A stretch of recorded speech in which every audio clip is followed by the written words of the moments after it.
Oke, baik. Assalamualaikum warahmatullahi wabarakatuh. Nama saya Cahyoji Nugroho. Saya dari Universitas Dharma Persada. Di sini saya akan menjelaskan presentasikan tugas tentang pengambilan keputusan etis dari interpersonal skill. Yang pertama ada pendahuluan.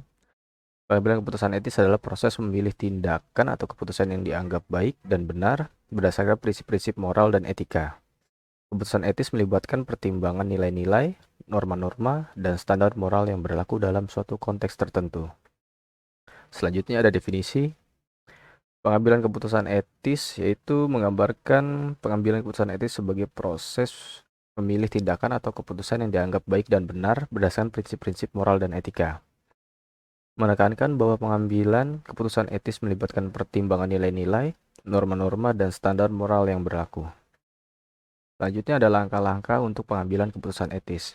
Yang pertama ada kesadaran akan masalah etis. Yang kedua ada identifikasi nilai dan prinsip moral yang relevan. Yang ketiga ada kumpulan informasi. Yang keempat ada evaluasi opsi-opsi yang tersedia.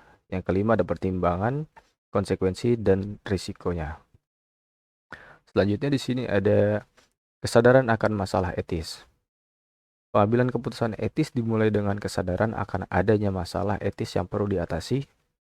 Ini melibatkan pengenalan bahwa ada pertentangan antara nilai-nilai moral yang berbeda atau ada potensi dampak negatif pada pihak lain atau lingkungan.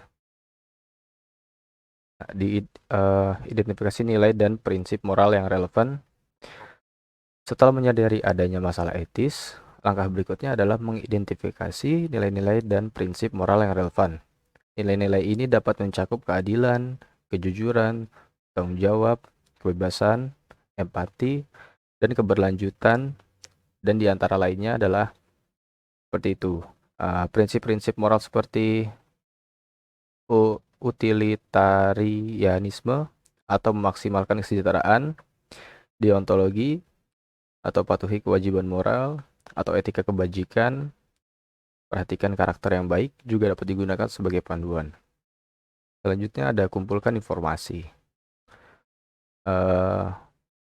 Untuk mengambil keputusan yang etis, penting untuk mengumpulkan informasi yang relevan terkait masalah yang dihadapi. Informasi ini mencakup fakta-fakta yang ada, pemahaman tentang dampak potensial keputusan, dan perspektif yang berbeda dari pihak yang terlibat.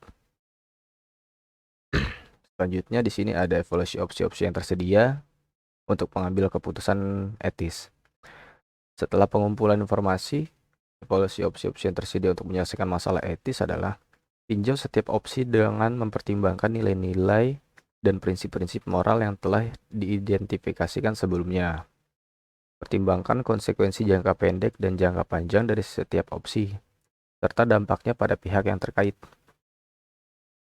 Nah, dari pertimbangan konsekuensi dan risiko, penting untuk mempertimbangkan konsekuensi dan risiko yang terkait dengan setiap opsi yang dipertimbangkan. Pikirkan dampak yang mungkin terjadi pada pihak yang terlibat dan lingkungan secara keseluruhan. Hindari keputusan yang berpotensi merugikan orang lain atau memberikan dampak negatif pada lingkungan. Nah, di sini ada refleksi dan evaluasi. Di sini mungkin refleksi dan evaluasi telah menjelaskan pentingnya merefleksikan keputusan yang telah diambil dan mengevaluasi dampaknya.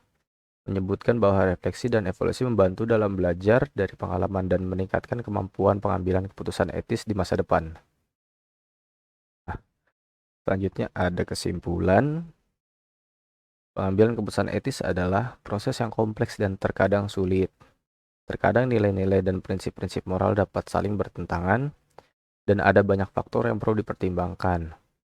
Namun, dengan kesadaran yang baik, pengetahuan tentang etika, dan pendekatan yang hati-hati, individu dan organisasi dapat memilih untuk bertindak secara etis dalam menghadapi masalah yang dihadapi.